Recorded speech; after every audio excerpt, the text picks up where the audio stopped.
میرے دوستو، موت ایک ایسی چیز ہے کہ لاکھوں دنیا میں لوگ آئے، انہوں نے ہر چیز میں اختلاف کیا. کسی نے کسی کام میں اختلاف کیا، کسی نے کسی بات میں اختلاف کیا، کسی نے کسی بات میں اختلاف کیا. لیکن موت ایک ایسی اٹل چیز ہے کہ اس کے بارے میں یہودی ہو، مشرکین ہو، عیسائی ہو، جس مرضی مذہب سے اس کا تعلق ہو، وہ سب مانتے ہیں کہ موت آنی آنی. ایسی موت چیز ہے. اور اللہ کا قرآن بھی کہتا ہے کلو نفس ذائقۃ الموت، کہ ہر جان کو موت کا ذائقہ چکھنا ہے.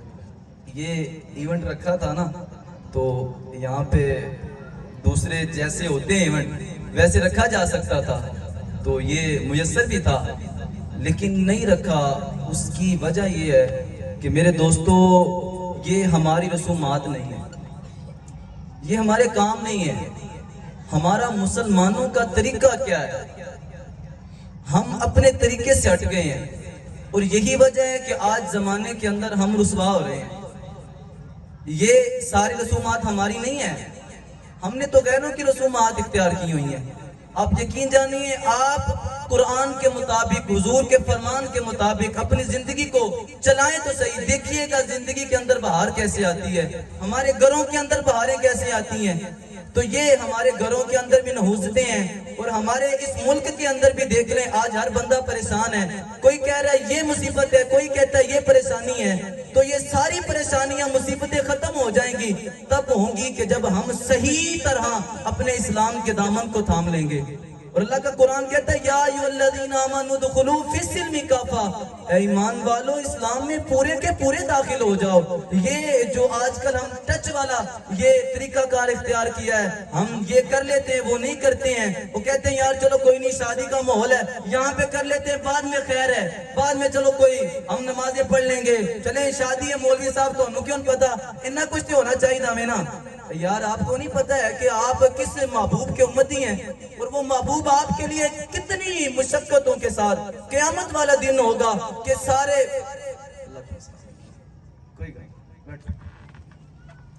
کہ وہ دن ہوگا کہ ہر بندے کو اپنی اپنی فکر ہوگی. ماں ہے تو بیٹے کو چھوڑ کے بھاگ جائے گی، باپ ہے وہ بیٹے کو چھوڑ کے بھاگ جائے گا، بھائی بھائی کا نہیں بنے گا اس دن، یار یار کا نہیں بنے گا، سارے رشتے ناتے آپ کو چھوڑ جائیں گے. لیکن اس دن بھی ایک ذات ایسی ہے میرے بھائیوں، وہ اس دن بھی اپنی امت کے لیے کہے گی مالک یا ربی حب لی امتی، میرے مولا میری امت بڑی گناہگار ہے، میری امت کے حال پر نظر کرم فرمائیے. تو یہ میرے محبوب علیہ السلام کی امت سے محبت، اور امت کو محبت دیکھے کن سے؟ وہ یار جو ہمارے اسلام کے مخالف، جو ہمارے دشمن. امت کو ان کاموں سے محبت ہے.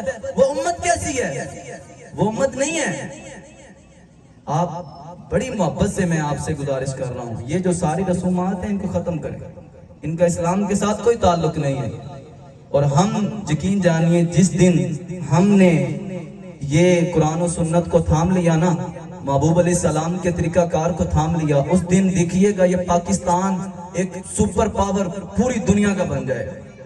ہماری گھروں کے اندر دیکھیے گا، پہلے گھروں میں نا ایک کمانے والا ہوتا تھا، اور 10-12 بندے، 10-12 گھر کے افراد بالکل خوشی سے بڑی، ان کو جناب کوئی ان سے سنیں گے نہیں آپ کہ ہماری ساڑی پوری نہیں پہندی ہے، ساڑی پوری نہیں پہندی ہے، نہیں سنیں گے آپ.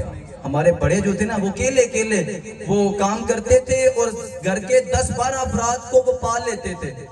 اس کی وجہ کیا تھی میں بتاؤں آپ کو. ہماری مائیں جو پہلی مائیں تھی، آج کی ماؤں کی میں بات نہیں کر رہا، وہ مائیں اٹھتی تھی نا صبح فجر کی نماز پڑھتی تھی، نماز پڑھنے کے بعد وہ سورہ یاسین شریف کی تلاوت کیا کرتی تھی، وہ قرآن پاک کھول کے سپارہ 1.5 سپارہ پڑھتی تھی. آج دیکھیں گھر کے 10 جی کمانے والے ہوں، 10 سکھانے والے ہیں، گھر کی پوری نہیں پڑھ رہے. لوگ کہتے ہیں یار کوئی نظام ہی نہیں سیٹ ہو رہا. یہ کیا ہے وجہ؟ اللہ کا قرآن کہتا ہے وَمَنْ أَعْرَضَ عَنْ ذِكْرِي فَإِنَّ لَهُ مَعِيشَةً ضَنْكَ، جو میرے ذکر سے منہ پھیرے گا ہم ان کی معیشت کو تنگ کر دیں گے. یہ اللہ کا قرآن کہہ رہا ہے. کیا کہہ رہا ہے؟ میں میرے ذکر سے منہ پھیرو گے تمہاری جو یہ معیشت ہے یہ میں تباہ و برباد کر دوں گا.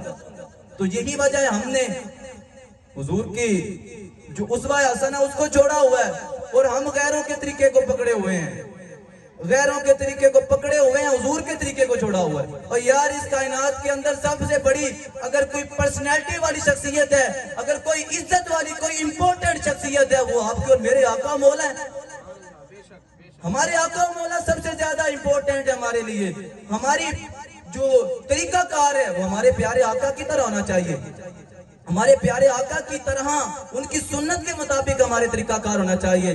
ہمیں چاہیے اپنی اولادوں کو حضور کی تعلیم دیں, حضور کا بتائیں, حضور کے صحابہ کا بتائیں, حضور کی اہل بیت کا بتائیں. ان کو بتائیں بیٹا یہ حضور کے صحابہ تھے, انہوں نے اس طرح اسلام کی خدمت کی, حضور نے اس طرح اسلام کا کام کیا. اور حضور مصطفیٰ جان رحمت صلی اللہ علیہ وسلم کی جو اہل بیت تھی ان کی شانیں کیا تھی. حضرت فاطمہ الزہرا رضی اللہ تعالی عنہا آپ رات کو سجدہ کیا کرتی تھی اپنے رب کو. جب سجدہ کرتی تھی صبح ہوتی تھی, رب کی بارگاہ میں ایک شکوہ کرتی تھی, مالک رات بڑی چھوٹی بنائی ہے, فاطمہ کا سجدہ بڑا ہو گیا تھی, رات چھوٹی پڑ گئی ہے. آج کل ہماری مائیں جب سوتی ہیں تو سو کر صبح اٹھ کے ان کی زبان پہ یہ ہوتا ہے ابھی تو نیند ہی نہیں پوری ہوئی, رات ختم ہو گئی ہے. یار اندازہ کرو ہم کس طرف جا رہے ہیں. ہمارے گھروں سے قرآن چلا گیا, ہمارے گھروں سے نماز چلی گئی ہے. علامہ اقبال نے کہا تھا نا درس قرآن اگر ہم نے نہ آج بلایا ہوتا, یہ زمانے نے ہمیں نہ دکھایا ہوتا. دوستو ضرورت ہے, بہت زیادہ اشد ضرورت ہے اسلام کی طرف واپس پلٹیں. ہر بندہ ہر مسلمان کو چاہیے اپنے پیارے آقا کی تعلیمات کو تھامے. اسی میں ہی عزت ہے, اسی میں ہی بقا ہے. میں نے قرآن کی آیت پڑھی تھی کل نفس ذائقۃ الموت, اس کا اگلا حصہ آپ سنیں. میں کل نفس ذائقۃ الموت, ہر موت نے ہر جان نے موت کا ذائقہ چکھنا ہے. آگے فرمایا وَإِنَّمَا تُوَفَّوْنَا أُجُورَكُمْ يَوْمَ الْقِيَامَةِ, قیامت والا منظر ہوگا نا, اس منظر میں ہم ہر ایک بندے کو اس کا اجر پورا پورا دیں گے. کوئی کمی کوئی زیادتی نہیں ہوگی, جس نے جو کیا اس کو ملے گا. فَمَنْ زُحْزِحَ عَنِ النَّارِ, میں وہ شخص جو جہنم سے نکلا جنت میں داخل ہو گیا. وَأُدْخِلَ الْجَنَّةَ فَقَدْ فَازَ, جو جنت میں داخل ہو گیا وہ بندہ بڑا کامیاب ہے. فقد فاز, اللہ کا قرآن کہہ رہا ہے. فرمایا کامیابی کس میں ہے؟ جہنم سے نکل کر جنت میں جانے. کامیابی کس میں ہے؟ سارے بولیں ذرا, کس چیز میں کامیابی ہے؟ جہنم سے نکل کر. سارے یہاں پہ بیٹھے ہیں کہہ رہے ہیں ہم جنت میں جانا چاہتے ہیں, جنت والے کام نہیں کرنا چاہتے. سب کہتے ہیں ہم جنت میں جانا چاہتے ہیں, ہماری خواہش ہے اللہ ہمیں جنت میں ٹھکانہ دے. یار جنتیوں والے کام بھی تو کرے نا, اور یہی اصل کامیابی ہے. ہم کامیاب کس کو کہتے ہیں؟ جس کے پاس بینک بیلنس اچھا ہو, جناب جس کی جناب بحریہ کے اندر کنال کی کوٹھی ہو. ہم سمجھتے ہیں یار یہ بندہ بڑا ہی کامیاب ہے. اور اس معاشرے کے اندر یہ بندہ جو ہے نا اپنے پاؤں پہ کھڑا ہوا ہے, اس کے پاس اچھی گاڑی ہے, اس نے سوٹ اچھا پہنا ہوا ہے, یہ بندہ بڑا کامیاب ہے. اللہ کا قرآن کہتا ہے یہ بندہ کامیاب کوئی نہیں ہے. اگر اس کے پاس سجدے کی توفیق نہیں ہے, اگر اس کے پاس دین اسلام کی نعمت نہیں ہے, وہ کامیاب نہیں ہے. مالک کامیاب کون ہے؟ اللہ کہتا ہے کامیاب وہ ہے تن پہ لباس پھٹا پرانا ہو اور رہتا جھگی میں ہو, اور اس کے پاس جو سواری ہو وہ سائیکل کی بھی ہو, لیکن رب کہتا ہے مجھے آ کے سجدہ کرے, میری عبادت کرتا ہو, میرے محبوب کی تعلیمات پر عمل کرتا ہے. کامیاب تو وہ بندہ ہے اس کے پاس اعمال ہیں, میں وہ بندہ کامیاب ہے. کیا فمن زحزح عن النار وادخل الجنۃ فقد فاز, فرمایا جو جہنم سے نکلا جنت میں داخل ہو گیا وہ بندہ کامیاب ہے. آگے جس دنیا کے اوپر ہم بڑا فخر کر رہے ہیں, کہہ رہے ہیں میرے پاس یہ ہے وہ ہے, اللہ کا قرآن کیا کہتا ہے وَمَا الْحَيَاةُ الدُّنْيَا إِلَّا مَتَاعُ الْغُرُورِ, یہ جو دنیا ہے جس کو تم سب کچھ سمجھی بیٹھے ہو یہ دھوکے کے سوا کچھ نہیں. کیا ہے؟ دھوکہ. اور جس مال پہ ہم فخر کر رہے ہیں, جس پیسے پہ ہم فخر کر رہے ہیں, اور یہ ہمارے پاس جو کچھ بھی ہے ہم اس پہ فخر کر رہے ہیں, یہ سب کچھ تو دھوکہ ہے، جس پہ فخر کرنے وہ کیا ہے؟ ہم محبوب علیہ السلام کے امتی ہیں، اس بات پہ فخر کریں، اس بات پہ فخر کریں کہ ہم محبوب علیہ السلام کے امتی ہیں۔ یہ اصل بندہ مسلم کے لیے شان والی چیز ہے، یہ بندہ مسلم کے لیے سب سے زیادہ عزت والی چیز ہے۔ ہم عزت پتہ نہیں کہاں پہ ڈھونڈ رہے ہیں، آپ آئیں تو صحیح دیکھیے گا عزتیں کیسے ملتی ہیں، دیکھیے گا برکتیں کیسے ملتی ہیں۔ یہ ہم بس ہماری جولیاں لینے کی جو ہے نا وہ حامل نہیں ہے، مالک تو ہر وقت پکار رہا ہے، بندے آ جا میری بارگاہ میں، بندے آ جا، تو گناہگار ہے، میں تجھے معاف کر دوں گا، تو آ تو صحیح نا میری بارگاہ میں، تو کتنا گناہگار ہے، میری رحمت بڑی وسعت والی ہے، میری رحمت کی جو وسعت ہے وہ بہت زیادہ کشادہ ہے، بندے آ میری بارگاہ میں، میری بارگاہ میں آ کے جھک کر مجھے سچے دل سے سجدہ کر کے تو دیکھ، میں تیرے سارے گناہوں کو معاف کر دوں گا۔ وَمَن يَعْمَلْ سُوءًا أَوْ يَظْلِمْ نَفْسَهُ ثُمَّ يَسْتَغْفِرِ اللَّهَ، فرمایا جو عمل کر بیٹھے برا یا اپنی جان پر ظلم کر بیٹھے، کیا کرے؟ یستغفر اللہ، اللہ سے معافی مانگے نا، پھر اللہ معافی مانگیں گے تو پھر کیا ہوگا؟ آگے اللہ تعالیٰ نے گارنٹی شورٹی سب کچھ دیا۔ ہم کسی کے پاس مانگنے کے لیے جائیں نا، مانگنے کے لیے جائیں، مانگنے کا ہم اختیار رکھتے ہیں نا اختیار، آگے دینے کا جسے مانگا جا رہا ہے وہ اختیار رکھتا ہے، ایسے ہی ہے نا، مانگنے کا اختیار ہمارے پاس ہے، دینے کا اختیار اگلے بندے کے پاس ہے، لیکن رب نے کہا جب میرے پاس مانگنے کے لیے آؤ گے تو مانگنے کا اختیار تو تیرے پاس ہے، ساتھ میں گارنٹی شورٹی میں دے رہا ہوں، یجد اللہ غفور الرحیم، بندے تو مجھے بخشنے والا بھی پائے گا، مہربان بھی پائے گا، تو بخشنے والا بھی پائے گا، مہربان پائے گا، کیونکہ میں بڑا کریم ہوں، میں بڑا رحیم ہوں۔ اور وہ بندے، اب یہ تو میں نے آپ کو تھوڑا سا سمجھا دیا کہ دین کی طرف آنا، آپ دین کی طرف آ گئے، اب دین کی طرف آپ نے دین کو تھام لیا تو پھر کیا ہوگا جی؟ دین کو تھام لیا، اس کا جواب بھی قرآن پاک میں سورۃ الزمر آیت نمبر 73، اس میں اللہ تعالیٰ نے فرمایا وَسِیقَ الَّذِینَ اتَّقَوْا رَبَّهُمْ إِلَى الْجَنَّةِ زُمَرًا، وہ اللہ کے نیک متقی پرہیزگار بندے جو اپنے رب کو یاد کرتے ہیں، کبھی فجر میں اٹھ کے یاد کرتے ہیں، کبھی ظہر میں اٹھ کے یاد کرتے ہیں، کبھی عصر میں اپنے رب کو سجدہ کرتے ہیں، کبھی تہجد میں اٹھ جاتے ہیں اپنے رب کو سجدہ کرنے کے لیے، رب کہتا ہے ہم ان بندوں کو جنت میں بھیجیں گے، کیسے؟ زمرہ، ٹولیاں در ٹولیاں ہم ان کو جنت میں بھیجیں گے۔ پھر جب جنت میں اللہ تعالیٰ ان کو بھیجے گا، پھر فرمایا حَتَّى إِذَا جَاءُوهَا، جب جنت کے پاس آ جائیں گے، وَفُتِحَتْ أَبْوَابُهَا، اللہ جنت کے دروازوں کو کھول دے گا اس بندے کے لیے، فرمائے گا وَقَالَ لَهُمْ خَزَنَتُهَا سَلَامٌ، اور جنت کے دروازے پر ایک بندہ کھڑا ہوگا، ایک فرشتہ کھڑا ہوگا، اللہ تعالیٰ نے اس فرشتے کی ڈیوٹی لگائی ہوگی، دروغہ جنت، اس بندہ مسلم کے لیے جو نمازیں پڑھتا رہا ہے اس کے لیے ایسے دروازوں کو وہ فرشتہ کھولے گا۔ آج ہم کسی مال میں چلے جاتے ہیں، ہمارے لیے وہ سیکیورٹی گارڈوں نے کھڑا کیا ہوتا ہے، ایسے دروازہ کھولتا ہے، بندہ بڑا چوڑا ہوتا ہے، یار دیکھو میرا استقبال ہوا ہے، مجھے پروٹوکول ملا ہے، اور یار یہ دنیا کا پروٹوکول، یہ تیرا پروٹوکول نہیں ہے، یہ تو تیرے پیسے کا پروٹوکول ہے، اگر تجھے پروٹوکول چاہیے تو دین مصطفیٰ کو تھام لے۔ پروٹوکول دنیا کا جھوٹا ملتا ہے تو بندہ فخر سے اپنا سینہ چوڑا کر لیتا ہے، تو جب جنت میں پروٹوکول ملے گا فرشتے دروازہ کھولیں گے اور کہیں گے حضرت سلام علیکم، حضرت کیسے ہیں؟ السلام علیکم حضرت، السلام علیکم۔ پھر اس دن کیا مزہ آئے گا، اس دن پھر شان ہی نرالی ہوگی کہ نہیں؟ نور آنکھوں میں تو چہروں پہ اجالے ہوں گے، مصطفیٰ والوں کے انداز ہی نرالے ہوں گے، نور آنکھوں میں تو چہروں پہ اجالے ہوں گے، مصطفیٰ والوں کے انداز نرالے ہوں گے۔ تو پھر وہ بندہ جب جنت کے دروازے پہ دروغہ جنت دروازہ کھولیں گے، ان کو اندر آنے کی اجازت دیں گے اور کہیں گے سلام علیکم، حضرت آپ پر سلامتی ہو، طِبْتُمْ فَادْخُلُوهَا خَالِدِينَ، اب آ جائیں اپنے رب کی جنت میں، اب ہمیشہ ہمیشہ کے لیے جنت میں رہیں، اب ہمیشہ ہمیشہ کے لیے جنت میں رہیں۔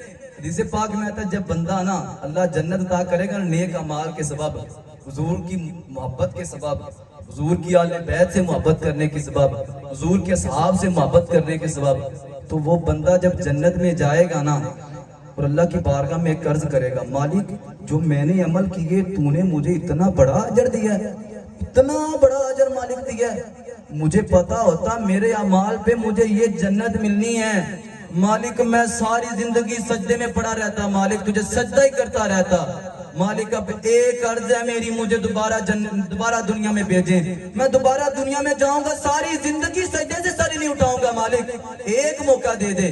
اس وقت اگر ہم موقع مانگیں گے تو کیوں نہ آج ہی ہم سور جائیں، آج ہی ہم اللہ کی بارگاہ میں جھک جائیں۔ پھر اللہ تعالیٰ فرمائے گا بندے تیرے پاس اب کوئی موقع نہیں ہے، اب یہ تیرا درجہ ہے، ادھر رہ، ادھر عیش کر۔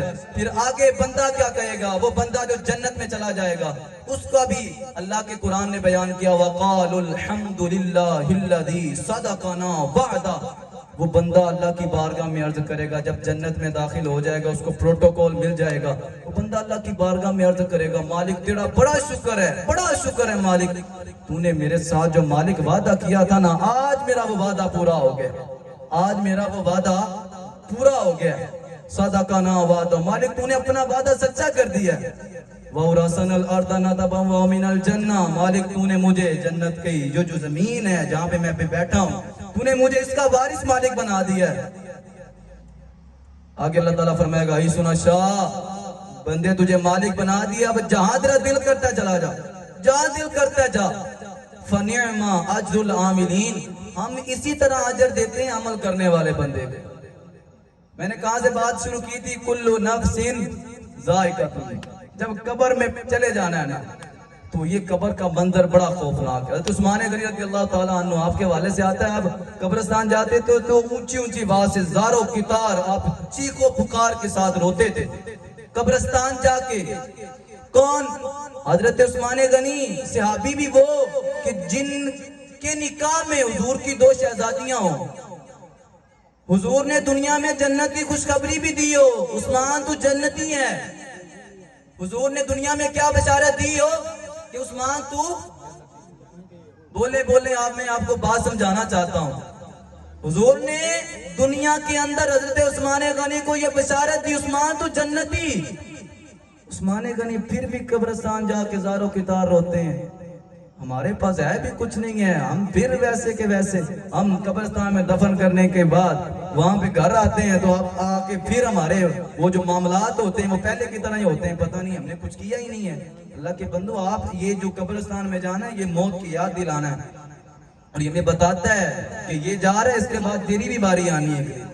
پھر جب قبر میں چلے جانا ہے نا، میں نے بات کی تھی مصطفیٰ والوں کے انداز نرالے ہوں گے، تو قبر میں بھی مصطفیٰ والوں کے انداز نرالے ہوں گے، قبر کے اندر بھی مصطفیٰ والوں کے انداز نرالے ہوں گے۔ کیسے نرالے ہوں گے؟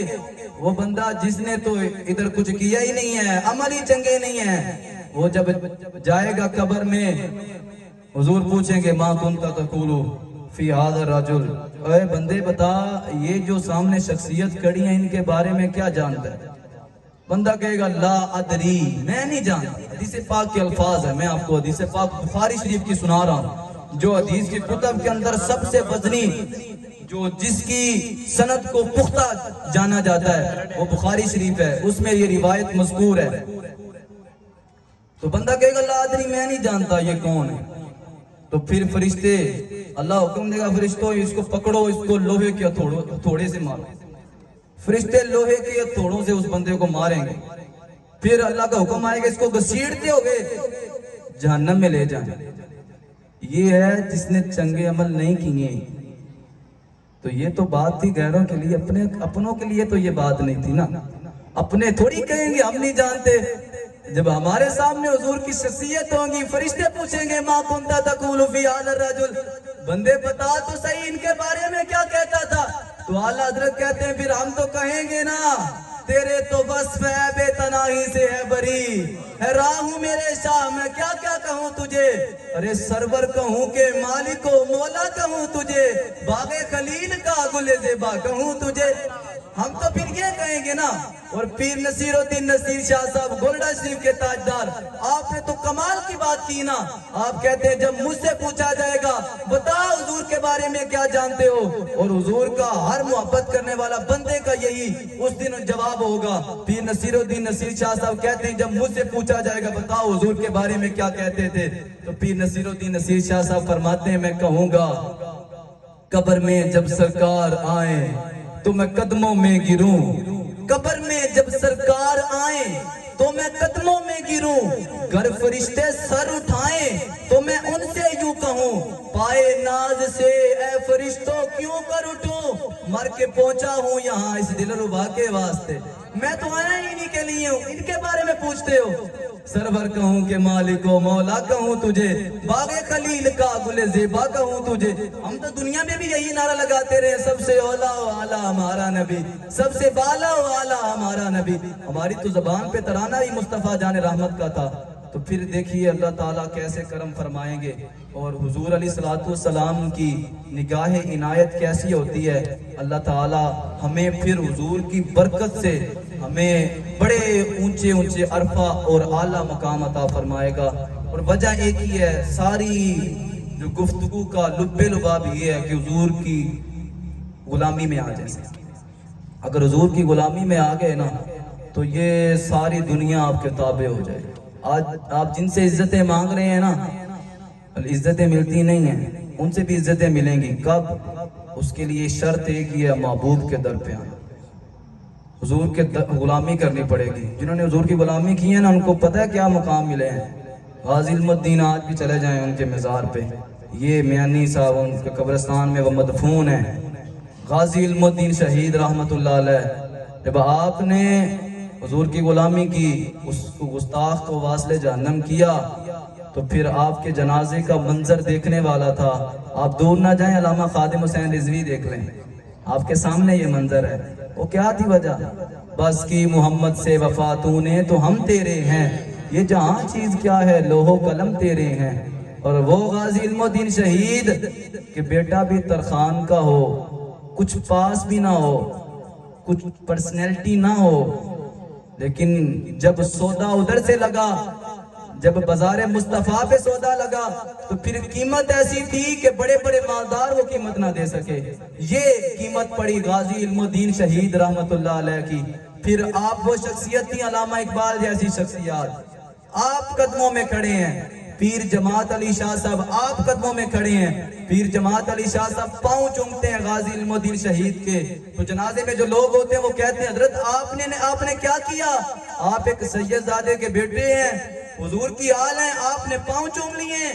پھر سید جماعت علی شاہ صاحب فرمانے لگے میں نے ایسے نہیں پاؤں چومے, میں نے اس لیے اس کے پاؤں چومے ہیں کہ اس نے میرے آقا مولا کی غلامی کی ہے, اس نے میرے آقا و مولا کی غلامی کی ہے. اور پھر علامہ اقبال کیا کہتے ہیں, علامہ اقبال ایسے پیر جماعت علی شاہ صاحب کو ہاتھ رکھ کے کہتے ہیں شاہ جی اسی تے گلاں ہی کرتے رہ گئے, ترخانہ دا منڈا بازی لے گیا, اسی تے گلاں ہی کرتے رہ گئے پر اے ترخانہ دا منڈا بازی لے گیا. تو وجہ ایک ہی ہے جو علامہ اقبال ہمیں پیغام دے گئے ہیں کہ محمد سے وفا تو نے تو ہم تیرے ہیں, یہ جہاں چیز ہے کیا لوح و قلم تیرے ہیں. اللہ رب العزت کی بارگاہ میں دعا ہے جو بیان کیا, اللہ تعالی ہمیں اس پر عمل کرنے کی توفیق عطا فرمائے, ہمیں پکا سچا حضور کا غلام اللہ تعالیٰ بنا دے, اور ہمیں 5 وقت کی نماز باجماعت پابندی کے ساتھ اللہ تعالیٰ ہمیں ادا کرنے کی توفیق عطا فرمائے. وما علینا الا البلاغ المبین.